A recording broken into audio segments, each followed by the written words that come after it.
ప్రప్రథముగా మనం జీవిస్తున్నటువంటి మన సమాజం, మన సంఘము, మనలో ఉన్నటువంటి ప్రజలు 3 వర్గాలకు చెందినటువంటి మనుషులను విమర్శిస్తూ ఉంటారు. వాళ్ళల్లో మొట్టమొదటి వాళ్ళు ఎవరు? పొలిటీషియన్స్, రాజకీయ నాయకులు.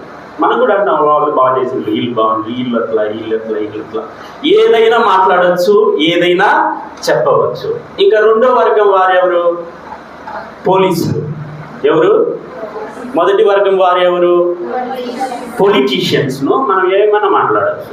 నేనేమన్నా మాట్లాడుతున్నాను, తీసుకెళ్ళి ఏమైనా చేస్తారా? ఏం తెలియదు. పోలీసులను కూడా మనం పోలీస్ వ్యవస్థను కూడా బాగా మాట్లాడుకుంటాం. వాళ్ళు ఇట్లా, వీళ్ళు వాళ్ళ కాడ మాట్లాడడం, మళ్ళా మనం మాట్లాడతాం, మన మధ్యలో మాట్లాడుకుంటాం. వీళ్ళని మాట్లాడినప్పుడు వాళ్ళు కూడా ఏమన్నారు. ఇక 3వ వర్గానికి చెందిన వాళ్ళు ఎవరు? ఈ సన్యాసులు. బాబా